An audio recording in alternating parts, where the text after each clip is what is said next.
Whole sports all plays. Yeah. Whole sports all plays. Whole sports all plays. 365, we making a plays. You talking the game, get you through the days. We're high in the court, the dime in the lane. Variety topics, living the same. All presentation, sports information. Hitting the airways, taking the nation. All sport, all plays, like working your faces. Grace at the field, so tie the laces. Whole sports all plays.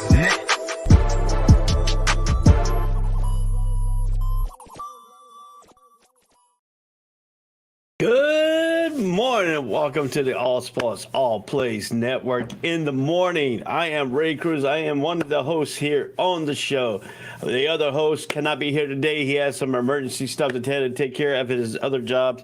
So we're going to be moving along right here. I will be running the program today. So hopefully I can run it smoothly as he can. But we won't have some of the graphics that he puts up on this show. But we will put this up here if you like the content that All Sports All Plays Network is providing to you.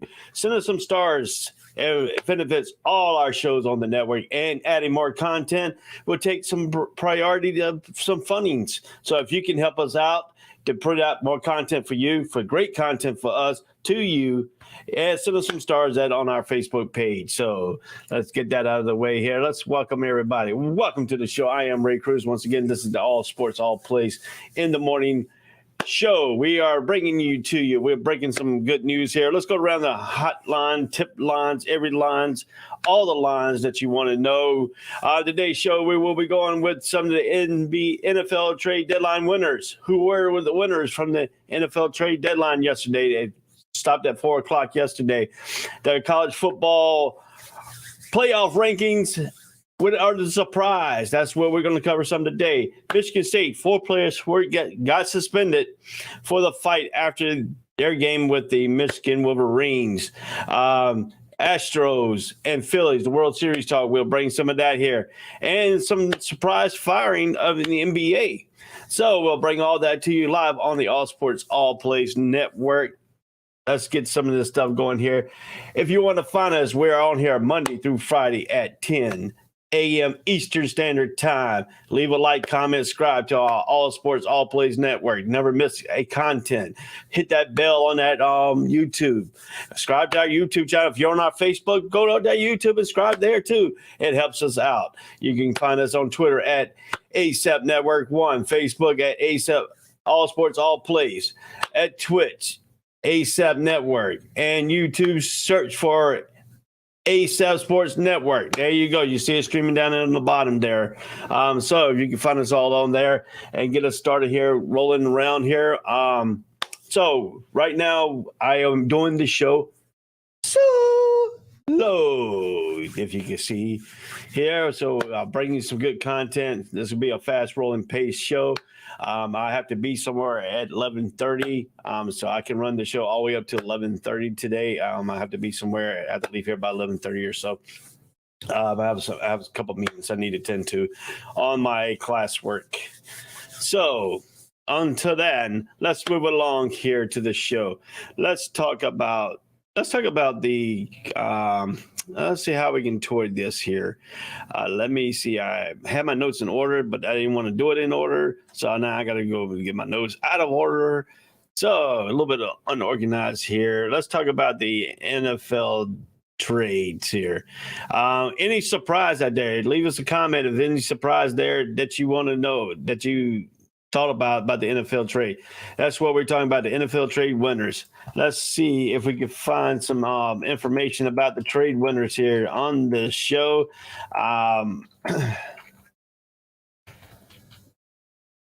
Let's see the winners, and we'll do losers too. Oh, we'll do both. We'll do winners and losers on this NFL draft here. So what did you think? Who was the winners? Who was the losers? Let me edit some here. Let me edit this here. There we go. Get a little bit official here. There we go. Winners and losers of the NFL draft here. Let's talk about it here. Who was the big winners? Who was the big things? Winners. The Baltimore Ravens defense. Number one. Do you agree? Were they the big winners? Baltimore hasn't been playing defense like we've been accustomed to seeing. The Ravens have blown 2 17-point leads in a loss. Their pass rush has been so erratic that they picked up the aging Jason Pierre-Paul to avoid any semblance of help. This is why the trade that delivered linebacker Roquan Smith from the Chicago Bears. It came official on Tuesday at the trade deadline. So was it so huge? He's exactly the kind of linebacker who can be a difference maker on a unit that needs more of them. Smith is tremendous tackler and blitzer. He fits the perfectly kind of versatile player, defensive coordinator. And I said it yesterday when we were talking about this on Roquan Smith. He is not up to Ray Lewis's thing, but that's what they were missing. They were missing a type player of Ray Lewis. This is a mini version of Ray Lewis. He could blitz. He could play the linebacker position. He could go out and cover. He has some interception on his career in Chicago. He is a defensive playmaker that Baltimore has not had in the middle and that linebacker core in a while. So this trade makes them more defensive oriented, but it would also help the Baltimore Ravens offensively because the defense can turn the ball over and give Lamar Jackson short field and where you don't have to do long drives and key situations. It makes Lamar Jackson offensive dangerous because now you're giving him a short field type defense that can provide a short field for you. That's the difference that Roquan Smith can make to this Baltimore defense. It makes him now a tougher defense. It makes them more versatile of a defensive schemes. We can now go back to where Baltimore blitz like a Ray Lewis, the linebacker. Now they can do that. This is very interesting. This is the very interesting key of this ball game. The AFC North is experiencing several uphill of the Bengals. For one, especially the vulnerable Jamar Chase has slid in with a injury. Baltimore is now poised to make a run for the division crown to improve their defense. That's what I was talking about. Their defense is now improved just by adding one more player. And that player is a miniature of Ray Lewis. He could be effective as Ray Lewis, but he is not a all-pro. He's not a pro Hall of Fame Ray Lewis yet, but he can be in this defense. So keep your watch out on the Baltimore defense. That was one of the winners. Number 2, Justin Fields. They said Justin Fields got better when they added Chase Claypool at wide receiver from the Pittsburgh Steelers. He's a young receiver, up and coming. He wanted out of Pittsburgh for some reason. He got it what he needed. Claypool was a solid weapon in his first 2 seasons with the Steelers, but he's only averaging 9.7 yards per catch this season. He'll find more targets in Chicago and more opportunities to make big plays for a quarterback. What does Claypool bring to Chicago? A playmaking capability. A wide receiver who can go up after the ball. Wide receiver that can help a bad-looking quarterback look a good quarterback. Make plays for him. That's what Chase Claypool can do for you.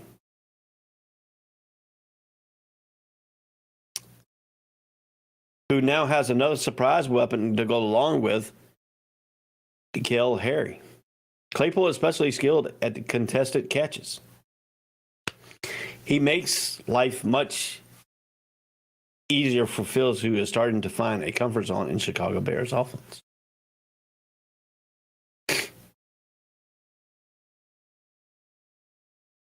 They went on and said that number 3 was the Dolphins, Mike McDaniels. The Dolphins head coach can't complain now about resources. Miami has followed an aggressive offensive offseason with aggressive approach in the trade deadline. They need some help after the quarterback. Here comes an edge rush. Bradley Chubb from the Denver Broncos. They picked him up. Here comes Jeff Wilson Jr. from San Francisco. Miami clearly isn't buying the narrative that Buffalo is simply will roll to a championship. These are the kind of moves that suggest the Dolphins are very much believe they can make the deep run into the playoffs. How about number 4, TJ Hockenson? This talented tight end started the day on a 1-win Detroit Lions team that was mirrored in last place in the NFC North. He went into the division. A surprise. He ended up joining the first place. He went from last place to first place. The Minnesota Vikings, a team that lost just once this season, gives them another weapon at tight end. Gives them a pressure release valve for Kirk Cousins. They were desperately missing a tight end. They got one now.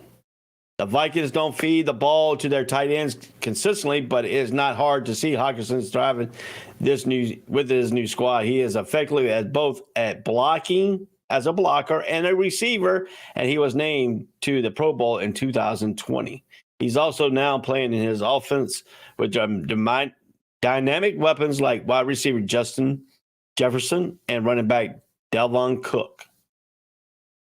The Vikings sought Hockenson after losing tight end Irv Smith Jr. to a high ankle sprain injury. Hockenson should end up being an upgrade as a result. Minnesota's getting better now. We got the tight end. Buffalo. Buffalo isn't already loaded on offense, so addressing pass catching running back in Nyheim Hines out of Indianapolis Colts. A big surprise there. Colts were he was trying to leave anyway because Colts wasn't utilizing him. They got Jackson, who has turned in to be a valuable backup to Jonathan Taylor for the Indianapolis Colts. So they went out and they let him go. They let a weapon that could play out and wide receiver, can also play the catch and running back. Gives the Buffalo Bills an extra added weapon coming out of that backfield. There was talks about Buffalo chasing Christian McCaffrey, but this isn't a bad for plan B. So, all righty. That was the winners by the NFL definitions.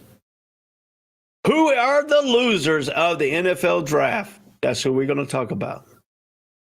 What do we see? Who do we see as the loser? How about number 1? Aaron Rodgers and the Green Bay Packers are mystified. There were concerns about their wide receiver in the offseason and training camp and after the regular season began. Those same concerns will exist today after the Packers failed to find anybody who could help their belligerent passing attack at the trade deadline. Unless the Packers are planning on chasing Odell Beckham Jr., as they did last season. And let's face it, that is even a risky proposition to give that he's coming off a torn ACL and Mullen his best available option. So now Rodgers is becoming any happier with the players catching his pass. The Packers receiving core is both banged up and unreliable. Aaron Rodgers is in a mess. Green Bay Packers in a mess. They don't have a receiver who is a number 1 guy. When Adams left, that went the passing game for the Green Bay Packers. Can you happen to anybody better than Aaron Rodgers? Most people say in the NFL. How about number 2, Brandon Cooks? Cooks was the most disgusted wide receiver as the trade deadline neared, and he was the most expensive as he is due to make $18 million in base salary next year. The only way other teams would take on that kind of obligation was the Texans paying a decent chunk of that deal. That clearly wasn't something Houston general manager Nick Caserio was willing to do, so Cook remains with the best wide receiver on the last place team instead of finding a new home with a playoff contender. Hey, that's what happens when you're a high-paid wide receiver. $18 million next year, that takes people off. Houston not willing to make any chunks or anything about it, helping other teams out to get them, so they got him. They stayed with him. He stayed on the last place team.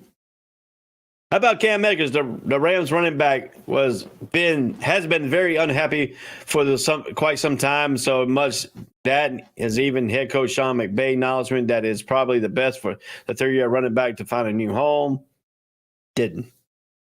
Akers started the season as a backup and hasn't played in last two games. He has been in his time, but now he'll have to spend the rest of the season wondering when he can move on. The good news is that the situation is reportedly civil. The bad news is that it is still a situation, a very awkward one at that. How about Kareem Hunt? The running back is not that far behind Akers when it comes to frustration. He has openly talked about wanting to be traded.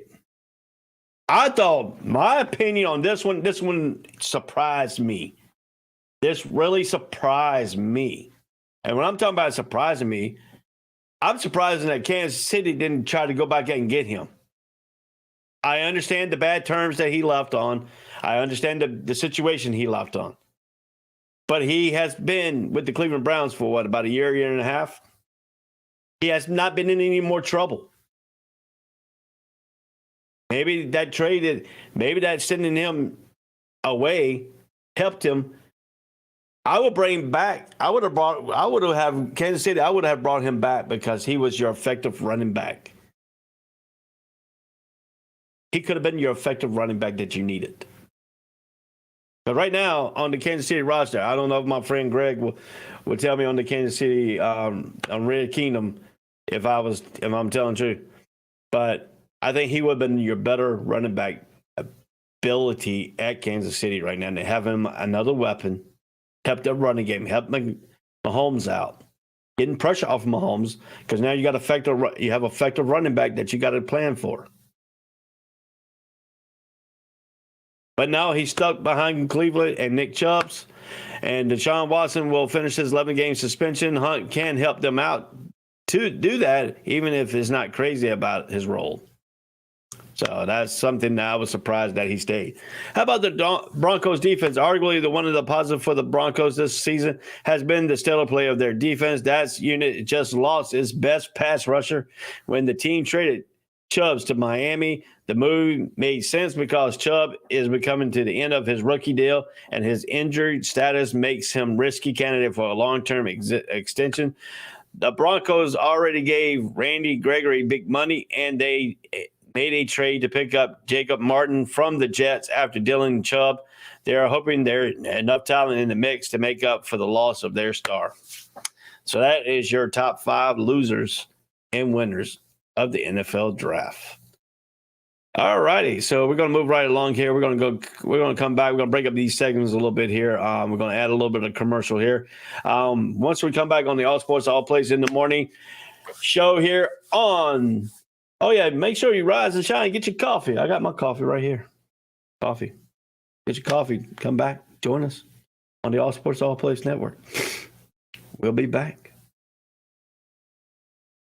Trying to find them. We'll be back after these messages on the All Sports All Plays Network. All Sports All Plays. All Sports All Plays. All Sports All Plays. 365, we're making a plays. You talking the game, get you through the days. We're high in the court, the dime in the lane. Variety topics, living the same. All presentation, sports information. Hitting the airways, taking the nation. All sport, all plays, they working your faces. Grace at the field, so type the laces. All sports, all plays. Network. All sports, all plays. Network. We on top of our game. All sports, all plays. All sports, all plays.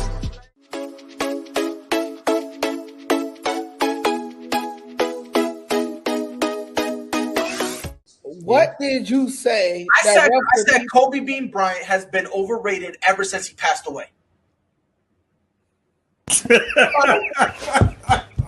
Now, I'd say they could lose about 4, but I don't see them losing 5. You know what I mean?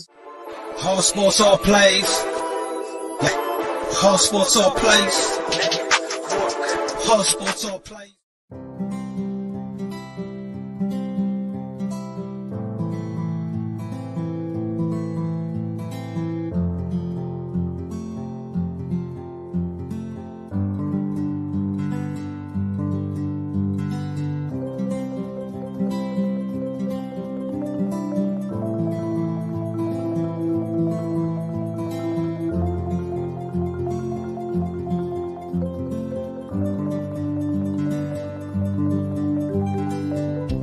This is the Fox D Streaming Network. Register to come on our channel at foxdnetwork.com. Welcome back to the All Sports All Plays Network. I am Ray Cruz. Craig could not be here today. He has some emergency he had to take care of. He'll be back tomorrow, hopefully. I am running the show solo today. So I put in the chats, and if anybody wants to join one, they can jump on. So, my fellow friends, under the friends here, yeah.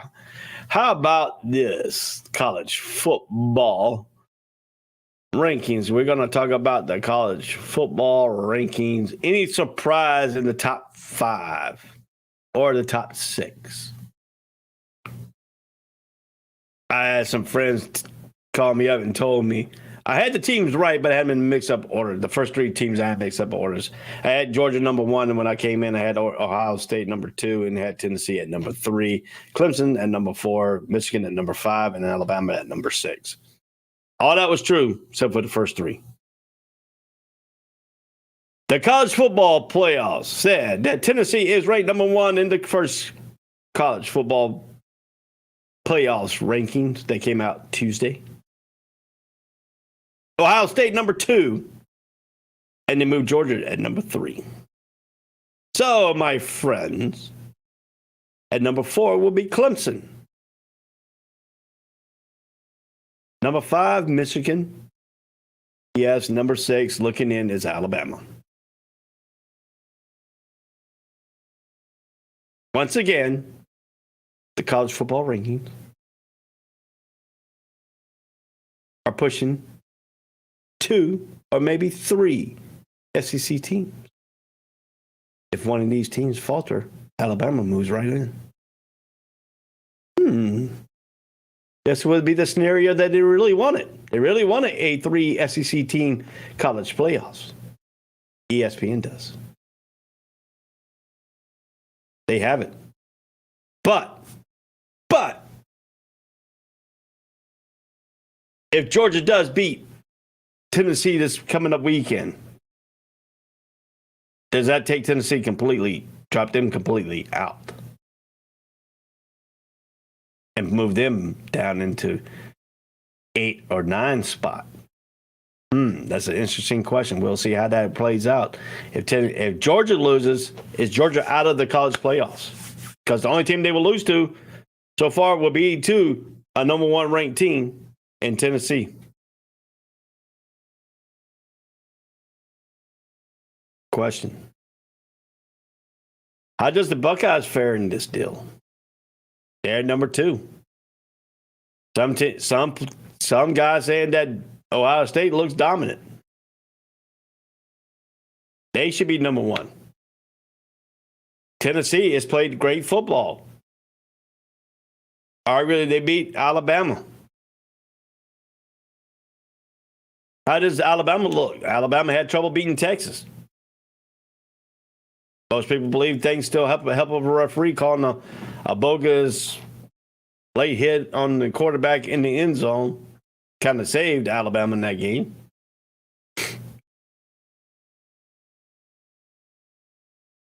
But that Texas losing at certain key points of the game and losing their ranking has kind of hurt their overall schedule. Alabama needed Texas to keep winning all their games to help them out in their non-conference scheduled area. We know the SEC teams play weaker non-conference. We know Alabama plays a weaker non-conference team, except for Texas. Texas is the only team that they really played that was a Power 5 team out of their non-conference. The SEC relies on the SEC conference schedule to make them tougher in the college playoffs. They always have done that.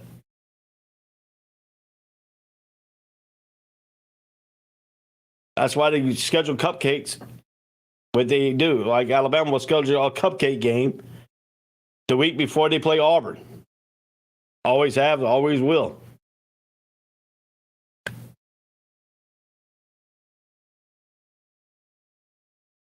How does this fare? How does this college breakdown, first breakdown of the season, show me? It has shown me a couple things. Is the Pac-12 really done? Is Oregon the only hope, or USC? Is it Oregon or USC the only two hope that the Pac-12 have to try to break into the college playoffs this year? Now, the question I got, the college playoffs committee have said they value conference winners.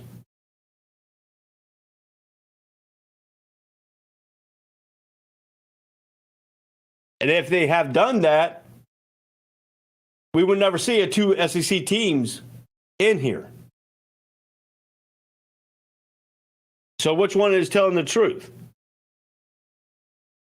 Not the people voting. They don't value conference winners as they say they value them.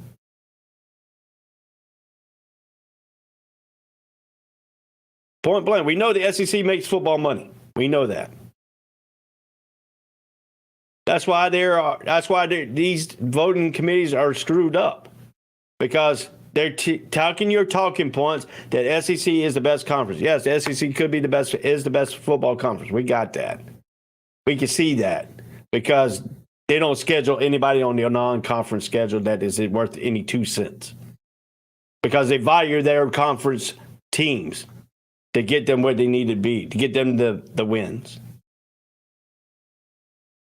I got that.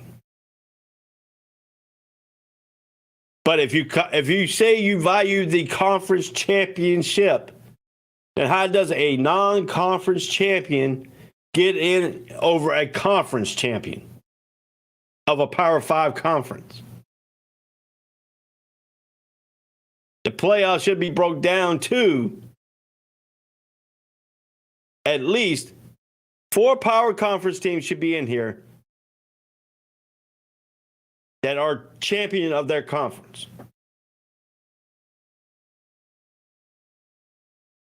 Does college football crown a true champion? Basically, no. They crown the best football conference, really.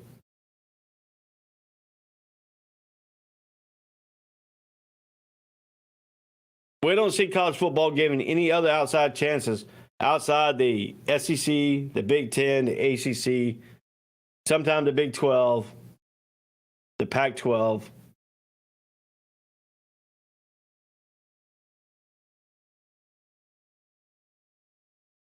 Certain independent schools.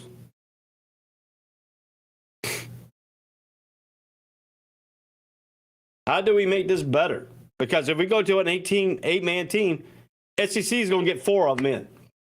I guarantee you the SEC will get 4 teams in a 8 playoffs. So they'll take up 4 spots right then and there.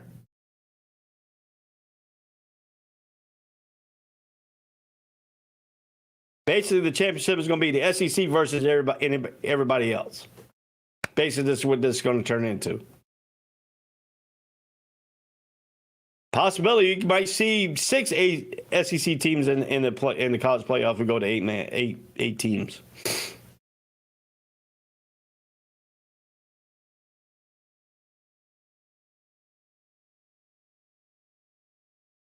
How about TCU? How about what TCU's done?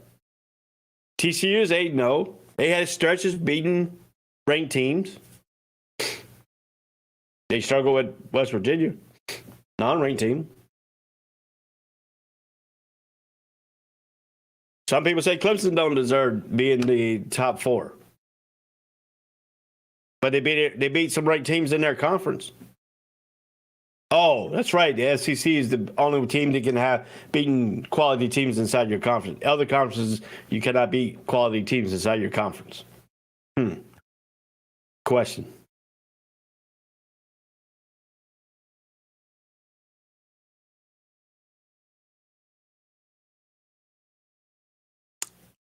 Good question.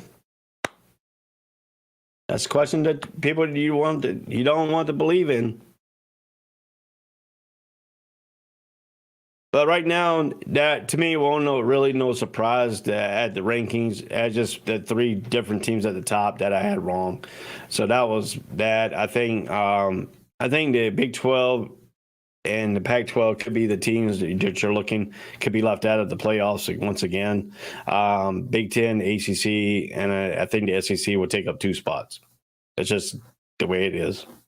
And yeah, we'll talk about more on that on the college breakdown. It comes on Saturday at 9 o'clock a.m. Eastern time. We take you all the way up to kickoff. Me and Dre Montez join us. We'll talk a little bit more about the college football ranking. We'll get his point of view on the college football rankings during the show on Saturday. You can catch us every Saturday at 9 a.m.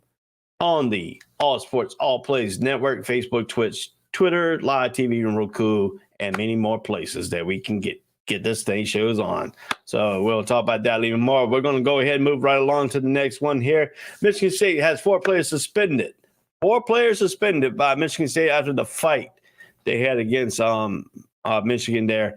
Let's go to the 4 more players after the tunnel scrum. This was in the tunnel after the game against the Wolverines when the Michigan State players attacked the Michigan Wolverine players.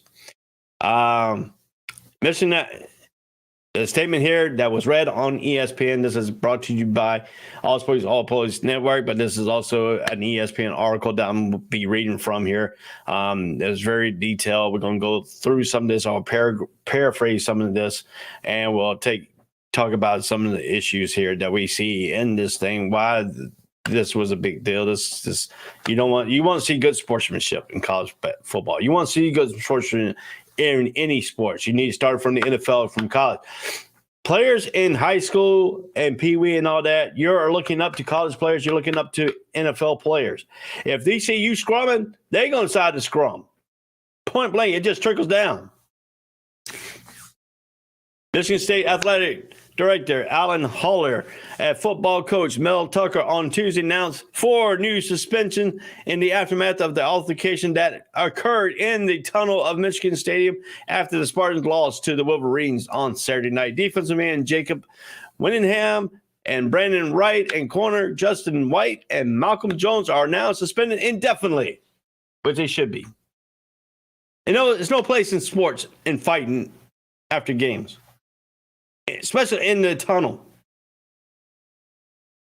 There's no way. They should not be fighting. They got beat fair and square on the field. Leave it at that. Walk off the field. I know you're disappointed. There might have been some words said on the field. Who knows? We don't know exactly what caused this drama in the tunnel. We just know it happened.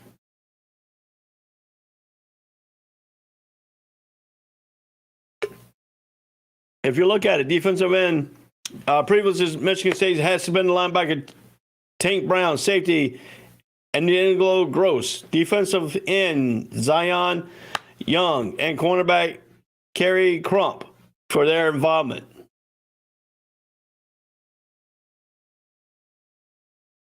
We are transparent to work with the law enforcement and the Big Ten Conference to evaluate additional facts and evidence surrounding the event in Ann Arbor.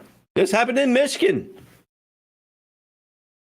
They jumped Michigan players in the tunnel after the game, like a pack of wolves.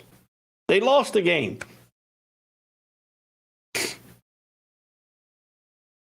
We also have reports that some of the parents for the Michigan players have now filed suits against these players. Criminal charges are pending investigations. And you say, why is criminal charge? Because they're human beings. The game is over. You shouldn't be fighting anyway. You should be shaking hands and say, okay, good game. Move on. But like I said, we don't know what had happened in that game. We don't know what was said in the game to trigger these players to come into the tunnel and start beating out of these Michigan Wolverine players. Tucker in a statement said, "We will continue to take appropriate action in this matter as we learn more. The student athlete suspension will remain in place until the investigations are complete." I think they should be gone arrested. I think if they are involved, I think they should be gone arrested. I don't think they should be allowed back. Because you jump players like a pack of wolves in a tunnel long after the game is over.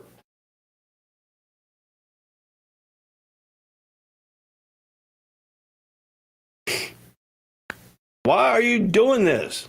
This shows bad sportsmanship all around. It shows younger kids who probably watch this game and learn about this because we know the internet has video of this.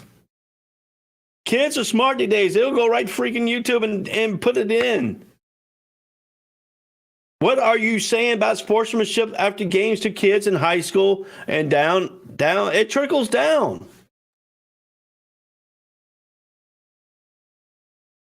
Yeah, so I trash talk a lot of players. I'm only trash talking. I'm not physically going up and going to fight a Duke fan or fight an NC State fan. We talk, but at the end of the day, we know we have each other's back.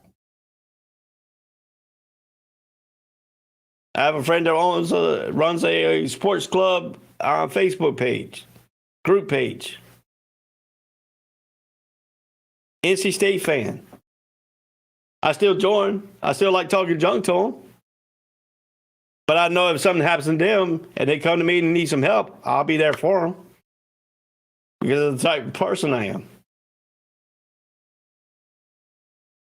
Trash talking is just being trash talking during the games. I got a friend that's a Duke fan. Went to high school with him. Former Marine. During the games, we trash talk each other like it ain't nothing. But we know each other will have each other's back at the time. These football players just went into the tunnel and jumped these guys like a pack of wolves.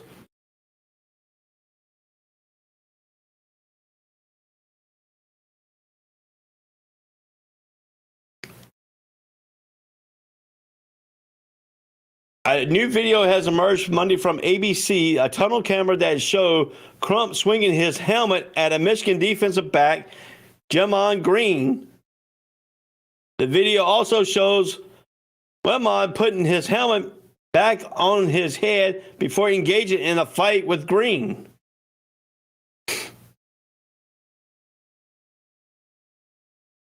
Michigan coach Jim Harbaugh, we call him Khaki Pants on the College Breakdown, show my boy Dre does, spoke to reporters on Monday and said he can't imagine that this will not result in criminal charges from Michigan State players.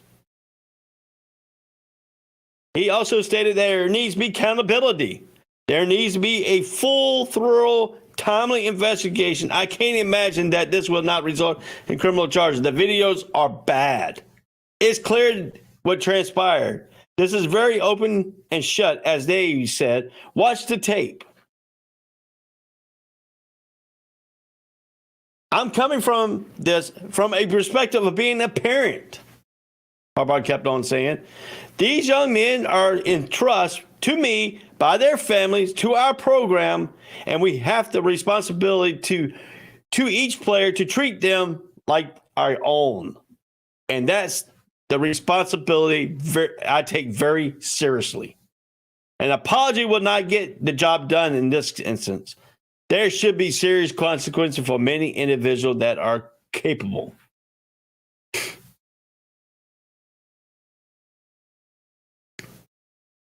That is bad. It's a bad image on Michigan State. Mel Tucker's a good guy. He's a good guy.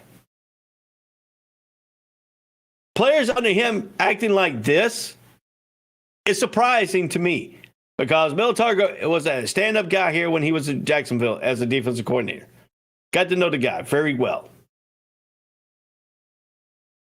To have players that turn their back and make the coach look bad in this situation and jumping a Michigan player and swinging with your helmet. Your helmet is a freaking weapon. What's going to happen?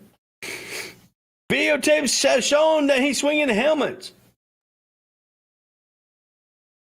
Guess what? The parents are going to get a whiff of this. They're going to charge this guy. They're going to press charges. Charges could go all the way up to, attempted freaking a deadly assault with a deadly weapon. Your helmet can be a weapon if you get hit with that thing so hard.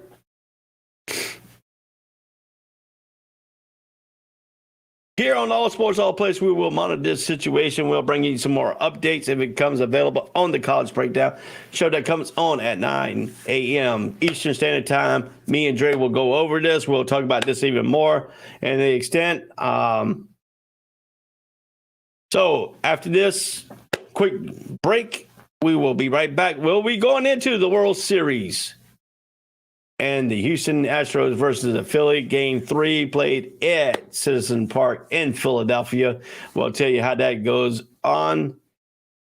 We'll be right back after these messages on the All Sports, All Plays in the morning. I am Ray Cruz. Craig is out. I am here. I'm doing the show solo. Be right back after these messages. All Sports, All Plays. All Sports, All Plays.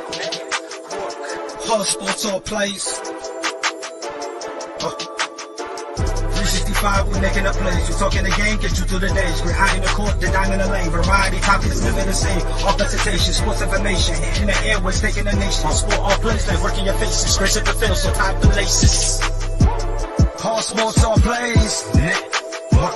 All Sports, All Plays. Network. We on top of our game. All Sports, All Plays. All Sports, All Plays.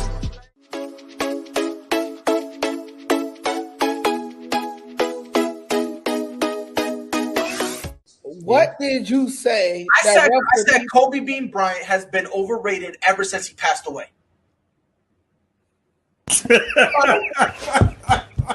Now, I'd say they could lose about 4, but I don't see them losing 5. You know what I mean? All Sports, All Plays. All Sports, All Plays. All Sports, All Plays.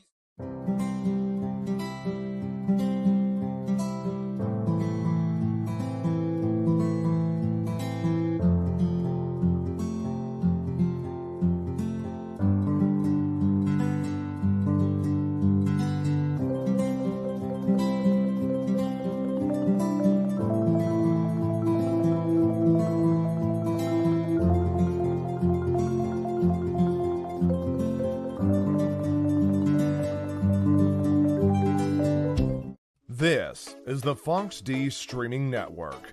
Register to come on our channel at fonxdnetwork.com. Welcome back to the All Sports, All Plays in the morning. I am Ray Cruz. I'll be got you a cup of coffee. You're enjoying the sports program. I am solo. My boy Craig, my co-host, the one who runs the show. I'm the more of the analyst, but I am running the show today. I am running it solo today. He had some emergency he had to deal with at his job. Hope he gets his stuff situation. Hope he'll be back tomorrow, and we'll be setting this thing forward here. So coming up now, we're going to move ourselves into the Major League Baseball World Series, where the Houston Astros scored 0 versus the Phillies 7. Final in Game 3 of the World Series. Philly leads the series now 2-1. I know we had a lot of chatter in our chat rooms on the All Sports, All Plays Network from analysts going back and forth of this game. Jay McLovin, who is a Houston Astro fan, said that he is not worried about it, that they will come back. But the key in this take is Houston has to at least win 1 out of the 3 games that were played here. They didn't do it in Game 3. Can they do it in Game 4? Can they do it in Game 5? That's got to be the Houston Astros I'm thinking they got to take at least one game, get this game back into Houston, where they have a chance to finish it up in the home field advantage. Now, my take in this one is this going to be the time that Houston can beat an National League East team? Because last year they lost to the Atlanta Braves. Well, they lose to the Philadelphia Phillies. Philly had blasted some home runs in this ball game. Philly led off in the scoring with a 2-0. 2-0 lead after 1. 4-0 lead after 2. Fifth inning came up. 3 more runs by the Phillies. I'm sorry, Phillies winning 7-0. 7 hits. 7 runs. 5 home runs to top the Houston Astros in this game. Bryce Harper batted a home run on the first World Series pitch he saw in Philadelphia, and then figured out how the Phillies could hit a few more. And that was a headline. Bryce Harper set the tone. First pitch he saw in Philly, boom, home run. Boom, right in there. They hit 5 of them. 5 home runs in this ball game. So Philly can show you they can win with the small ball and the long ball. Where have we seen that before, Houston? That's right. They're taking the recipe out of Houston's book. Houston can do the same thing. They can play small ball and long ball with you. I told you before this series started that Philly mirrors the Houston Astros very well. The only thing is Philly's pitching staff is not deeper. The bullpen is not deeper as Houston's bullpen.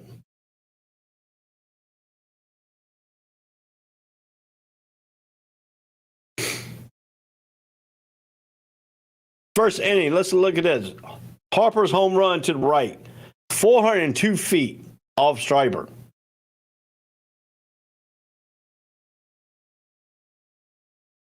Two-0, 2-run homer. Braum homer to left, 373 feet in the second inning.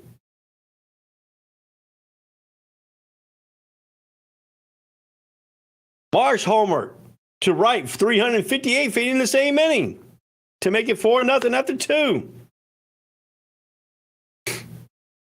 The fifth, Streiber homer to center, 443 feet. Marsh scored.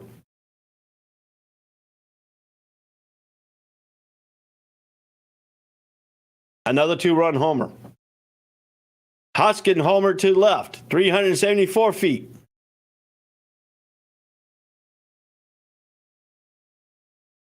To end the scoring. 7-0, that's all it took. They already had Houston beat after the first inning.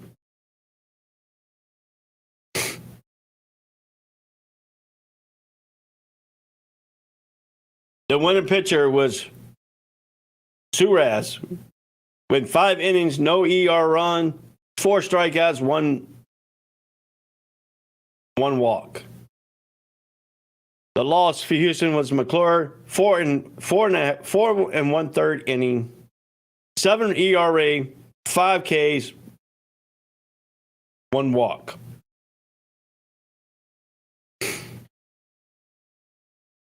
Altuve, 0 for 4 in this ball game. He's batting .308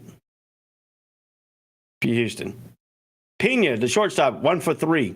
He's batting .250 in this ball so far.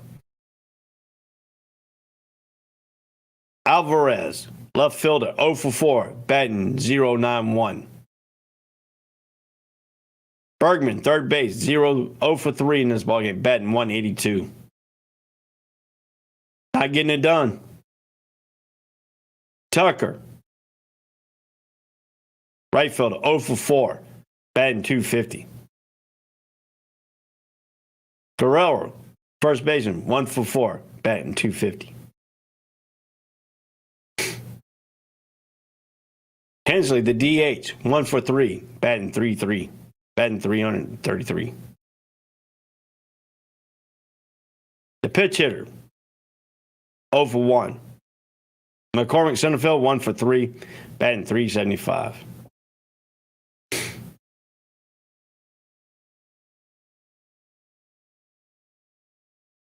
Let's look at McCormick. McCormick struck out looking in the second. McCormick walked in the fifth. McCormick single to center in the seventh. The ninth, McCormick struck out looking. Not getting it done. You're not getting it done. Let's look at what Altuve did. First inning, Altuve lined out to right. Third inning, Altuve lined out to the pitcher. Fifth inning, Altuve fouled to the first. Eighth, Altuve grounded out to short. Not good for your leadoff hitter. How about Pena? Grounded out to short. Grounded out to third. Single to left. And he walked in the eighth. Alvarez, first, struck out swinging. Fourth, grounded out to first. Sixth, lined out to right. Flied out, and then he flied out the center in the eighth.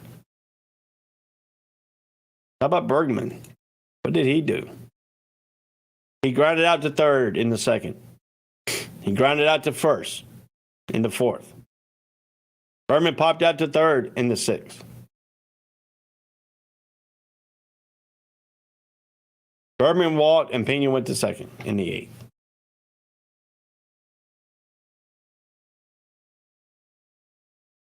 That's not going to get you done, Houston. Is there a problem in Houston?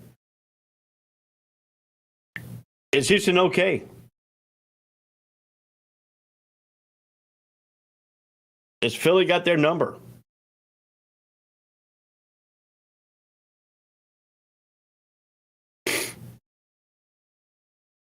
You got to look at it. Schreiber homered. He had 2 RBIs in this ball game. Hoskin, homer. Solo homer. Real Muto, the catcher, went 0 for 4. Bryce Harper, the DH, played DH tonight in this ball game. He homered, 2 RBIs. Castellanos, the right fielder, 1 for 4. Braun, 1 for 3, homered. Marsh, center field, homered, 2 for 3.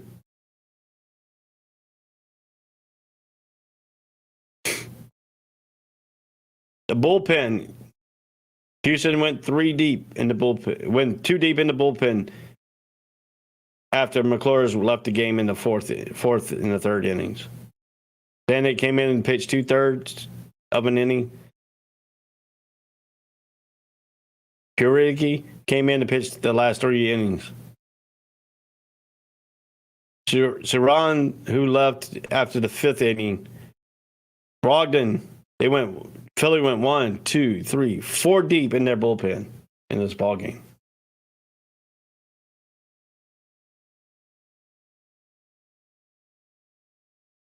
Let's look at some of the game stats. It says walk, 2 issues by the Houston, 3 issues by Philly. No stolen bases by either team. Strikeouts thrown, 11 for Houston, 7 for Philly. Total bases, Houston with 5, Philly with 22. Not getting it done. Is this game showing any concerns to the Houston Astros fans? Probably not. They know what their team is capable of doing. Philly knows what they're capable of doing. Philly knows what they're capable of doing, and their fans know what they're capable of doing. But now down the climb of the hill is going to start in this game 4. If Philly wins this game 4, that is going to be a problem with Houston because Houston has got game 3. That game 5 is going to be a lot of pressure to try to take that last game in Philadelphia to get it back to Houston.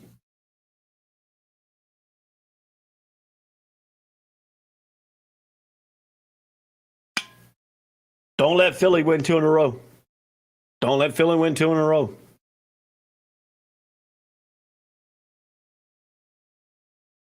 Yeah, Philly will have some pressure on them in game 5 too because they want to close it out at home.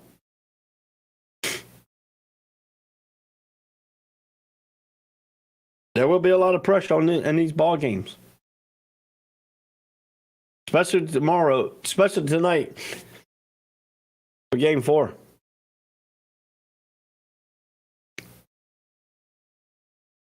You remember they had the extra day because it rained out on Monday night. So this game was actually supposed to be played on Monday. Game 4 should have been played last night. Very interesting how they're going to work this, because Game 5 is supposed to be Wednesday, which today is going to be It's not going to be Game 5. It's going to be Game 4. Thursday was supposed to be a travel day. If the game would have made it, if the game did go back to Houston on Friday. So now you got Game 5 on Thursday and probably a travel day on Friday. Will they play the game on Friday? Or will they have to wait and play it on Saturday? If it makes it back to Houston. That's how that rain delay has pushed this World Series.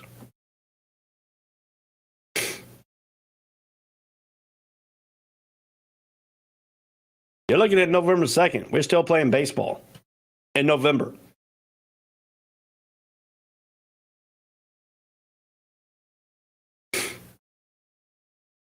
The cold. They're playing in the cold. Let's see if they show the temperature in this ball game here. Let's see what the temperature is in Philadelphia right now.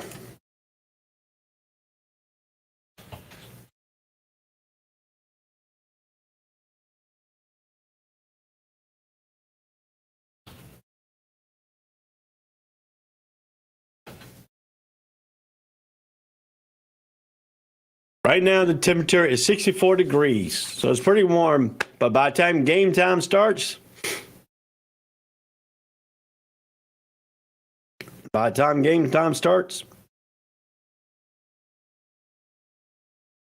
you're looking at about 60. They said probably about 63.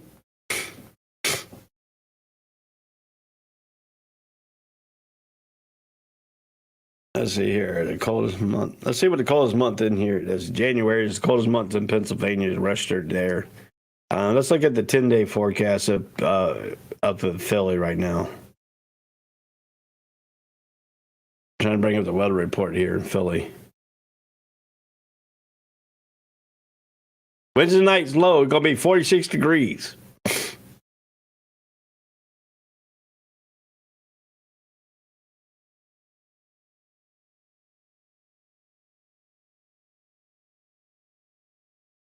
Thursday is going to be 70 degrees, but low is going to be 48. Friday is going to be 59, but we won't need Friday's game because Friday will probably be a travel day. So you're looking at 46 degrees tonight. Party at game time. You're looking at 48 degrees tomorrow at game time up in Philly. It's cold baseball. If this gets back to Houston,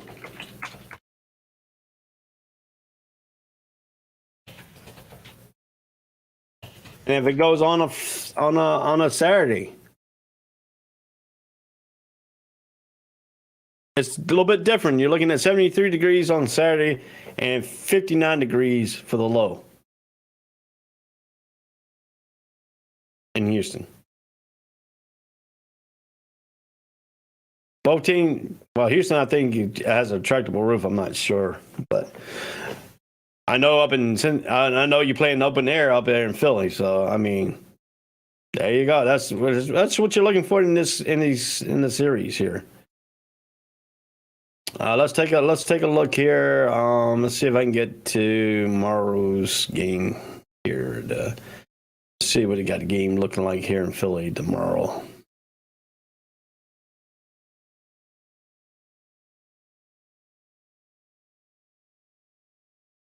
Okay, Wednesday. Game 2 is Wednesday. Yeah, that's what they're doing. They moved everything down one. They got a game today. If Houston somehow wins a game either today or tomorrow, it goes back to Houston, that game will be played on Saturday. If it does go to game 7, that game will be played in Houston on Sunday at 8:03 p.m. So Friday will be the travel day. They moved everything down one day. So, tonight, pitchers.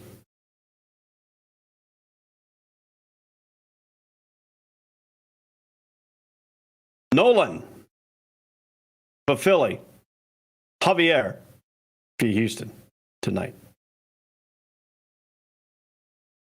When it goes to game 5, Nolan Syndergaard will pitch game 5 for Philly against Verlander. Interesting matchup there. And if it does get to game 6, Wheeler will be back on the mound. They haven't put a person there for game 7 yet. So that's what you're looking for Houston. That's what you're looking for Philly here. Nolan will get back on the mound tonight against Javier for Houston. Syndergaard will be on the mound Thursday, the game to get out of Philly against Verlander. Houston has a chance of winning 2 of these games. But we know Verlander has not been all that in the World Series of play. So game 1.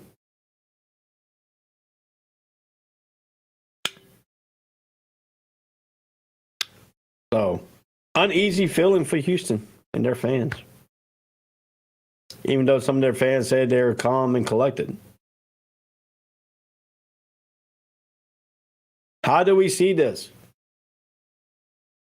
Does Houston have to hit more home runs now?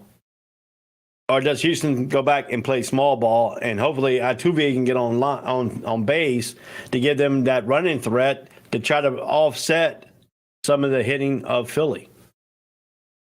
The key of this game will be their leadoff guy for Houston, Altuve. He's the emotional leader. Altuve is the emotional leader.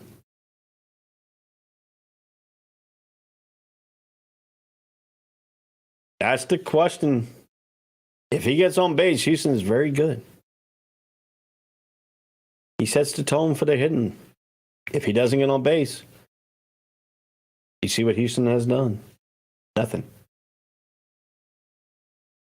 Bergman has to get back to going what he does best. Alvarez definitely got to get going. Those 3 guys have to get going in this Houston lineup, and everybody else will feed off those 3 guys. And I'll take the other shoe around for Philly. Bryce Harper sets the tone for Philly. He set the tone in this ball game. 2-run homer in the first inning. It set the tone. I believe Houston felt like they were defeated right off the bat when that 2-run homer.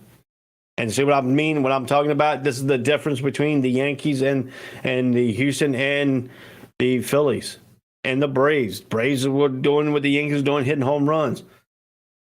Philly was doing what Houston was doing, putting people on base and then bombing your home runs when you get more runs.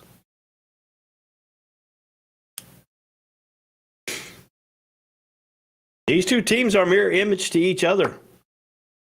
Just Houston has a better bullpen than Philly.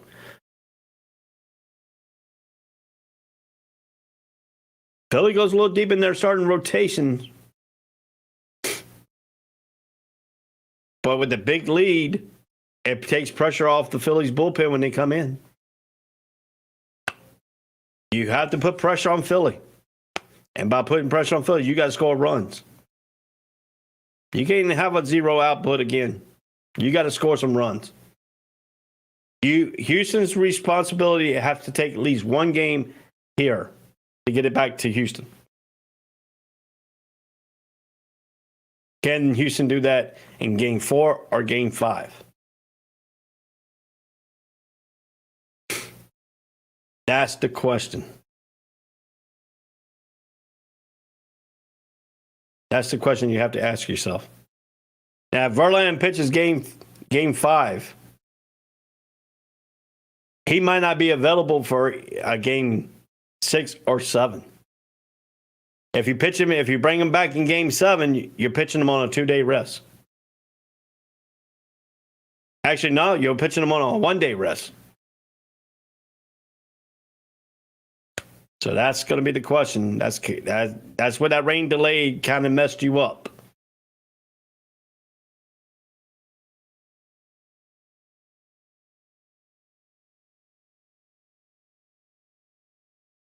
Who will have the better hand in tonight's game? You give the go ahead to Javier over Nolan.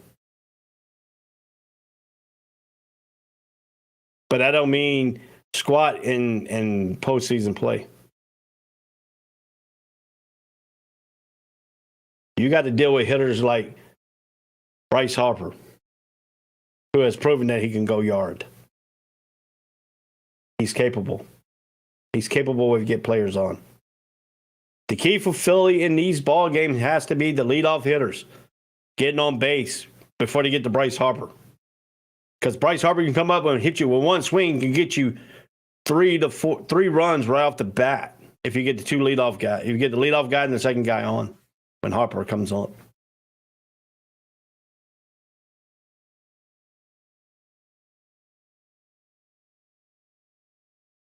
I mean, this is very stellar baseball right now. Look at Philly's team leader in batting, Bryce Harper, the DH. He doesn't play in the. He don't have to play in the field, so you're not risking injuries for him, and us base running injuries. Smart move, moving to the DH. He's batting .382. Bryce Harper has 6 home runs, 13 RBIs. He's batting against opponents' pitchers 4-14. And he has 21 hits so far in this postseason.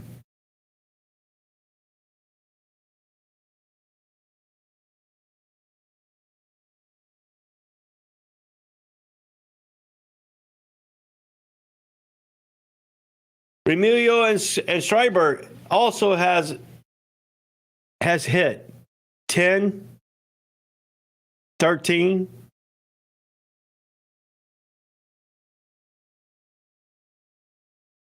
Look at this. Braum has 10 home runs. Seguro, the second baseman, has 10 home runs in the postseason. Streiber has 10 home runs in the postseason. Hopkins has 11 home runs in the postseason, and Castillo has 12. Look at the hits. Hoskins has 9 hits. Harper has 12. Castillo has 7. Ramiro has 11. Braum has 6. Segura has 4. Streiber has 11. Let's look at Houston. Let's look over at Houston's side of things. I want to look at the Houston side of things. At their little stats right now in the postseason. And what's going on with them. I mean, right now, if you look at the matchup predictor for tonight's game, 50.2% is going with Philly to 49.8% for Houston. Look at the home runs here. Yordan Alvarez, 37, batting .306, 97 RBIs to Kyle Schreiber, 46, 218 average, and 94 RBIs. If you want to put him up against Alex Braum, he has 2. His Yordan batting average. Yordan Alvarez, 306, 406 OP, 613 slug. To Alex Braum, 2.80 average, .315 OB, 3.98 slugging. Home run, Kyle Tucker, 107 RBIs at 30 home runs and batting .257. To Kyle Schreiber, 94 RBIs, 46 home runs, and .218 for Philly. If you want to look at that average.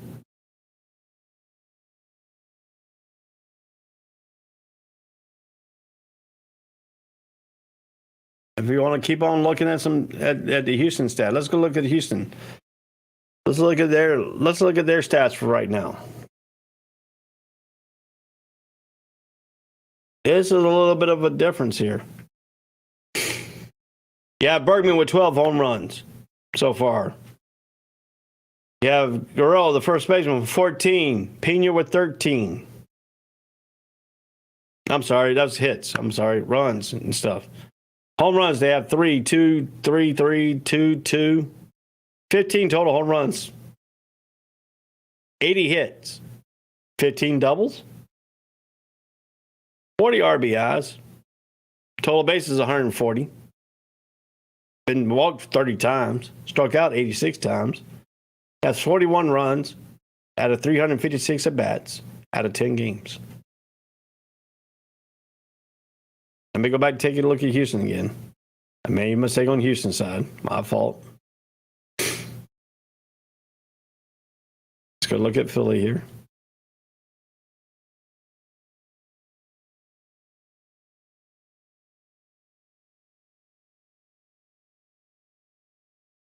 I messed that up. My fault.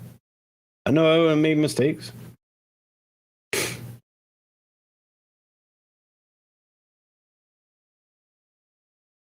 Everybody makes mistakes, you know. But let's take a look. If you got any comments, go ahead and go to our Facebook, YouTube channel and leave some comments about these games or anything else you want to talk about here. So, go down here. Let's go to their stats again, and I'll read their true stats here. I read their hits. My fault. Okay, let's look at here.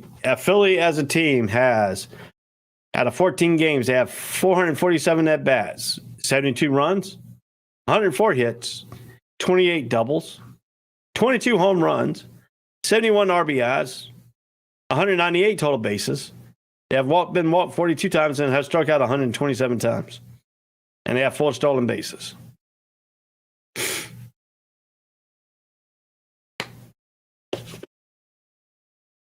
So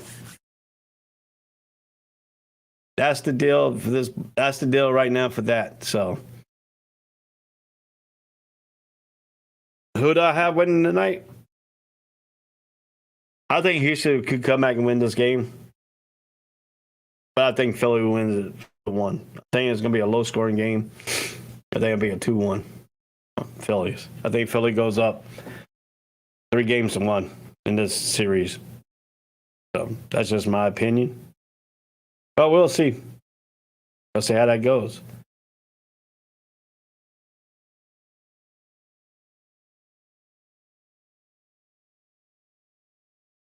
So when we get back, we'll bring up some of the NBA. What happened in the NBA? Did somebody get fired? Did Boston let somebody go? Who's going to be the person who got fired, new head coach? We got a lot of stuff going brewing in the NBA. We'll be right back on the All Sports All Place Network. I am Ray. My boy Craig will hopefully be back tomorrow. He has some stuff he had to take care of, some emergency stuff, some issue out of the All Sports All Place Network. So we'll be right back on the All Sports All Place in the morning on the All Sports All Place Network. I am Ray. I am your host. And if you want to leave some comments, go ahead and leave some comments. And we'll be right back after these messages. All sports, all plays. All sports, all plays. All sports, all plays. 365, we're making a plays. We're talking the game, get you through the days. We're high in the court, the diamond in the lane. Variety, topics, living the same. All presentation, sports information. Hitting the airways, taking the nation. All sport, all plays, like working your faces. Grace at the field, so tie the laces. All sports, all plays.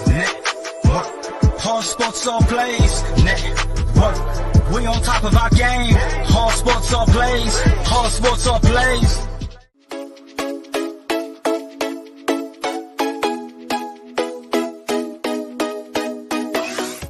What did you say? I said Kobe Bean Bryant has been overrated ever since he passed away.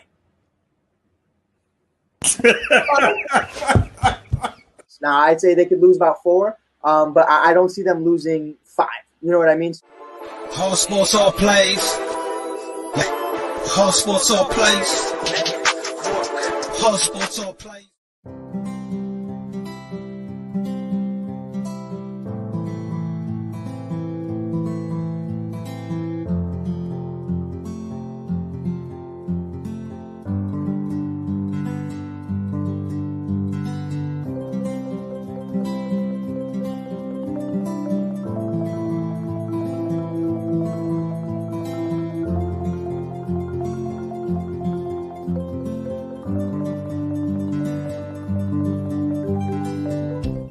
This is the Fonx D Streaming Network.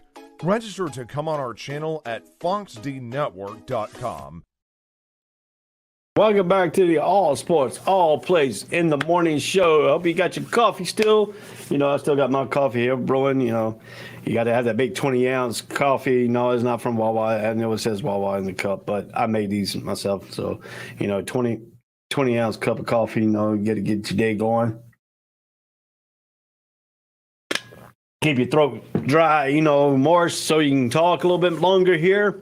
Let's take it around here. We're going to move right from the baseball into the NBA, and let's go around the NBA for last night's scores. We had the Bulls over the Nets, 108-99. We have the Warriors losing to the Heat, 109-116. We had the Thunder beating the Magic, 116-108 last night. We had the Timberwolves. Losing to the Suns, 107-116 last night. So there we go. And we're talking about who got fired, parted way, whatever you want to call it. They call it that part ways. Is Steve Nash fired by the New Jersey Nets yesterday after parting ways with the coach Steve Nash on Tuesday? The Nets general manager Sean Marks said a lot, and didn't say much as the franchise told him on the three. If we go into a little bit difference here, the general, he said Marks had to explain why he mutually parted ways with Coach Nash just 7 games into the season, while apparently already having engaged in a complimented process to name a conventional potential replacement. Reportedly, Ime Udoka, remember his name? The Boston's coach from last year got suspended for the year by Boston Celtics only. So Boston said that they might part ways with him.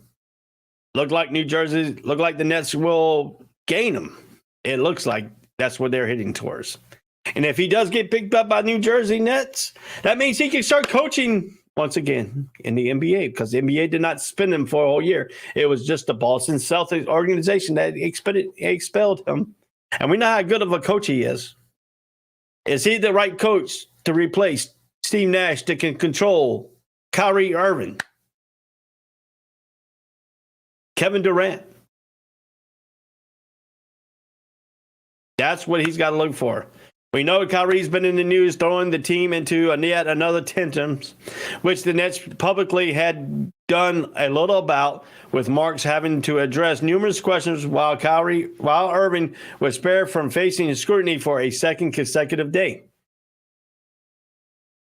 And facing that tough questions over these past months, Marks often would do alongside Nash, a longtime friend. Nash was relieved of his duty, as well as the general manager handling it alone.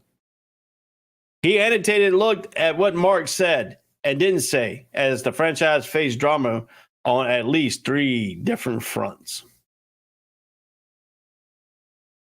The question was on whether the other Nets players were consulted in the decision on the move from Nash. 0. There was 0 inputs from any player on this team. I think this was a decision that we didn't need that, Steve. And I didn't need that. Obviously, I talked it over to the owner, Joe Tassi, about this, but the players were not consulted. They were not told ahead of time that this was a decision we were doing. So he did this all by himself. After the Tuesday 108-109 loss to the Chicago Bulls, Durant said he was shocked and learned the news by seeing it on ESPN. How about the timing? What kind of mutual decision between the Nets and the thing? What on the timing? When we were having this discussion, Nash is aware of that they're not responding to me right now, or that was not performed I needed to see out there. So forth. We were open with the dialogue always happening. And so, over the course of, the last week, 10 days, we just been talking, and I think it came to a head. So two complementary professionals mutually agreed to part ways as coach. Now you leave the door for Ime Udoka, the situation with the Boston Celtics. If Marks and Nash knew things were hitting, it would have allowed the Nets to already begin the process of vetting Ime Udoka situation with the Boston Celtics.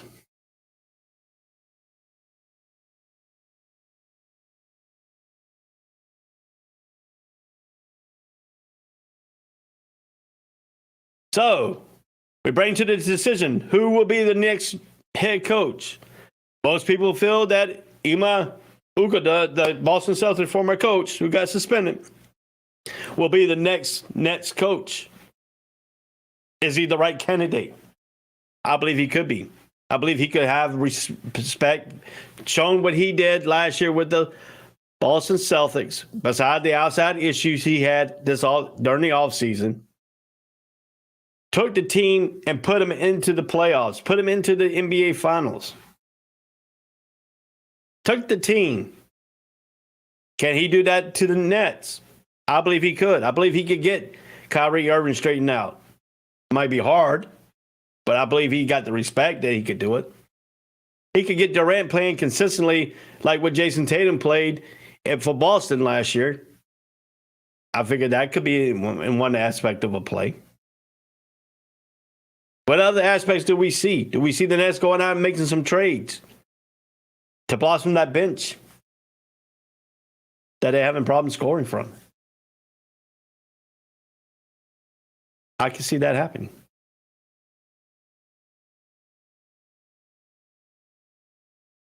A lot of stuff that was going on last night in the NBA. Yeah, in the NBA news. Let's take you around some of the NBA news here. We say KD's shot. We mentioned the thing. NBA PA issue a statement condemning anti-Semitic. That's going around, I guess. Kyrie Irving and whatever he said, I don't exactly know. I mean, to me, I don't follow Kyrie Irving. Ever since he made the say the world is flat comment. I mean, the dude believes what he wants to believe. He believes in what he believes in. It's his prerogative to put out whatever he wants to on his social media. It's his social media. They will come down with it, but why did NBA issue a thing? Anti-Semitic has no place in our society. Yes, they don't. It doesn't. We all human. We all bleed the same way. Skin color is skin color. What do I believe in? I believe in being human. I believe in God's race. I'm a child from God. I believe the man upstairs. How do I look at other human beings? As human beings. Not skin color. How do I react to people? By the God-given name.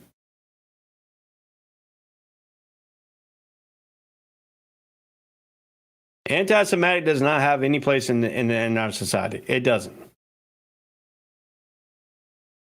We're all God's children. Some people don't believe in that. That's fine. That's their prerogative. We're Americans. We have the right to believe what we want to believe in.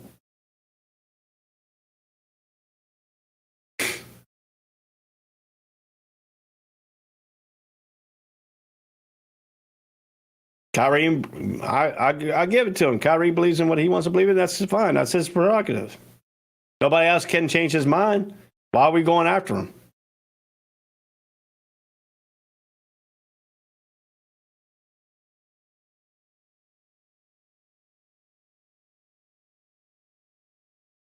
We are all put here for a reason. God put us here for a reason. Yes, I'm going on a little religion chat, but still, it said it the best. We are all God's children. The day comes down, everybody believes in God.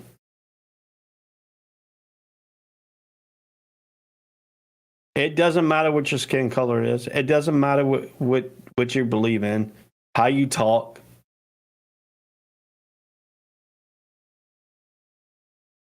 We all have different beliefs.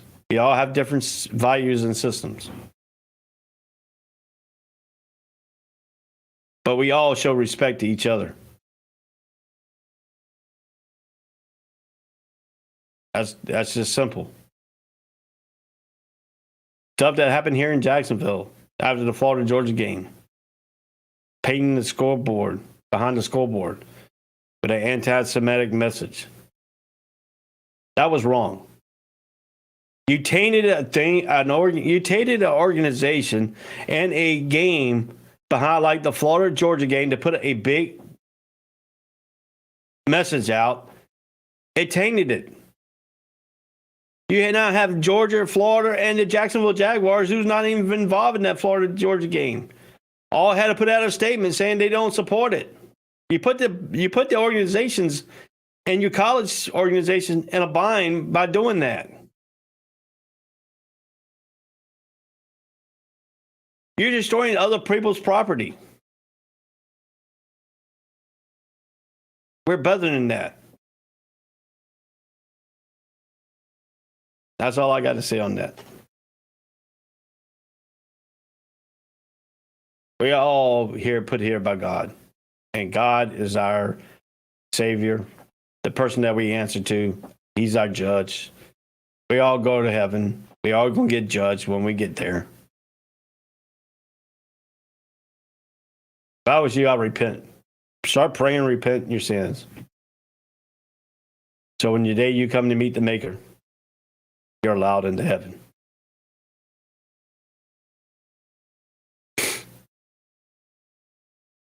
All right, let's take a little bit around the headlines. Cleveland Garland has first practice ever since his eye injury. Lakers should take a hard look at a trade. Let's talk about a little bit about the Lakers here. No, it's not because I hate LeBron James and stuff like that, but the Lakers have been interesting here throughout the season so far. I mean, although the Los Angeles Lakers, Indiana Pacers stepped away from a trade talk shortly before training camp that involved Russell Westbrook and a draft capital going into Indiana for Miles Turner and Buddy Hill.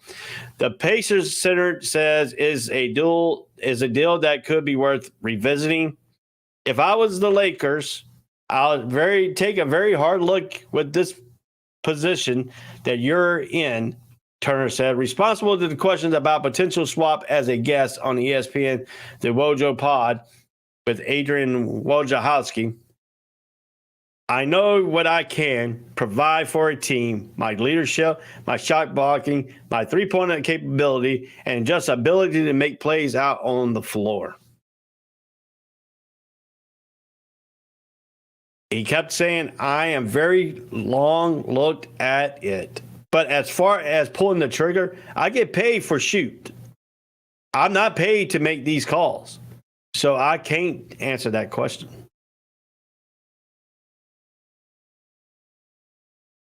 The Lakers have been reluctant to include both their future first-round picks into 2027 and 2029 to upgrade the current roster with the hope of putting LeBron and Anthony Davis back in position to contending for a championship. That's something the Lakers got to decide. Keep Westbrook where he's at, or try to get this, and you might have to trade your 27 or your 29th draft pick to go with him, to get him off your books. Now, is Turner worth that? I believe he could be. He could give you a shot blocker. He gives you ability that can go out and hit threes that what the Lakers don't have right now. If Holly comes in to trade with him, boom, that trade is worth it because you got a three-point shooter threat. You got two of them on the field on the thing can hit threes.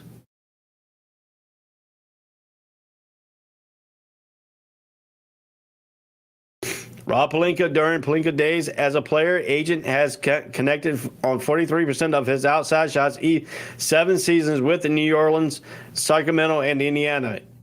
Even with a 13 for 30 showing from the outside in their first win of the season on Sunday, the Lakers still ranked dead last in the league in three-point shots.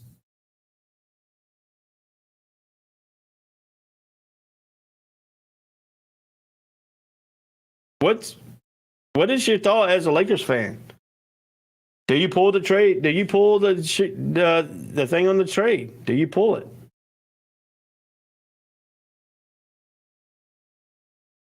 Do you pull it? That's the question. Do you really pull it?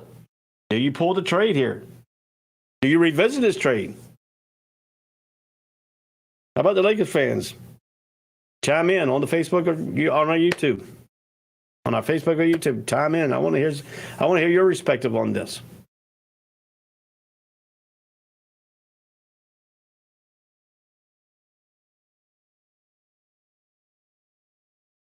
I mean, it's appealing. It's appealing to look into it.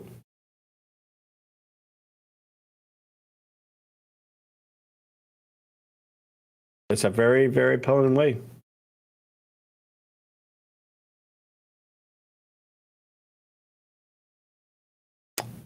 I'm going to leave you on these thoughts here. And hopefully tomorrow, hopefully Craig will watch the show and pick up on it, or I'll chime in a little bit on it for our show in the morning. As a Lakers fan,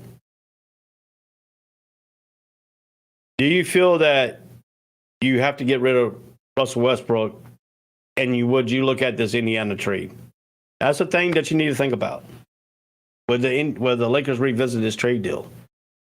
Even though you have to give up your 2027 and your 2029 first-round picks to get Buddy Hield and Taylor and Turner to upgrade your roster to give you better three-point shooters and a better shot blocker. That's a question. That's a question you need to ask yourself as a Lakers fan. Rob Pelinka needs to ask himself that, too, as an organization. What it takes. Do you want to make the Lakers better now to contend with the championship? Getting rid of Russell Westbrook and adding these two players could eventually put you right back into playoff talks, championship talks. That's the question. And like I said, here on the All Sports All Place in the morning, we like to give shout outs to our shows that are on the network here. Today's shows on the network, we'll go through the thing here. The Afternoon Blitz at 1 o'clock. 1 p.m. Eastern Time is the All Sports All Plays Afternoon Blitz with Chris and the crew. They do a very good show. At 3 o'clock, Easy Money Sports Betting Show, also with Chris. He does a very good show on that. If you want to listen to about sports betting, Easy Money Sports Betting Show is the show that you want to listen to at 3 o'clock Eastern Standard Time. At 6 o'clock Eastern Standard Time, you will hear her in the Huddle. The ESPN radio show is all about Cleveland sports. You want to know about Cleveland sports? Rachel Hill does a great job on that show, on her ESPN syndicated show that's on the All Sports All Place Network at 6 o'clock Eastern Standard Time. Also at 6 p.m. Eastern Standard Time, What the Hill? It's a wrestling talk show. Justin and his crew does a very good job on that here. Also coming up at 8 o'clock is John and Ballin. Tony and his crew does a good job at 8 p.m. Eastern Standard Time. At 9 p.m. Eastern Standard Time is Cowboy Cutting Up. Yes, Big Game James and his crew there on the Cowboy Cutting Up show. They do a very good job on that show, too. Also at 10 p.m. is All Sports All Plays Wrestling Hour and All Sports All Plays After Dark. I don't know about the Wrestling Hour. I have to see how it goes. I have church tonight, so my church usually runs into that. So I have to see if the other boys can cover that. But I possibly will be on or not. We'll let you know ahead of time. And at 11 o'clock is Gonzo and the Judge, Jonathan Mattis. Chris Gonzo does a good job on that show, too, with the Judge. And Jonathan Madison, they do a very good job on the ASAP All Sports All Place today. That's your lineup for today. For tomorrow, don't miss the All Sports All Place in the morning show with Craig and myself. We'll be back on that Facebook, Twitch, Roku TV, our YouTube. Hey, listen, if you're on our Facebook, you already subscribed to our Facebook, go and subscribe to our YouTube channel. We need subscription on our YouTube channel, so why don't you just go and subscribe to both? You already subscribed to Facebook, go over to our YouTube and subscribe there. Go to our Twitch and subscribe. It's all fun and games, man. You can have it on any of your things, any of your social media. And if you're on our YouTube, click the bell. You won't miss any contents on the All Sports All Place Network. Or when this show comes on, you click the bell on the All Sports All Place. It will let you know, send your notification to your phone, so letting you know when we're on live, so you won't miss any place. I am Ray Cruz. Craig will be back hopefully tomorrow. This is the All Sports All Place Network. And till tomorrow, peace out, brothers. All sports, all plays. Yeah. All sports, all plays. All sports, all plays. 365, we making up plays. We talking the game, get you through the days. We're high in the court, the dime in the lane. Variety topics, living the same. All presentation, sports information. Hitting the airways, taking the nation. All sport, all plays, like working your faces. Grace at the field, so tie the laces. All sports, all plays.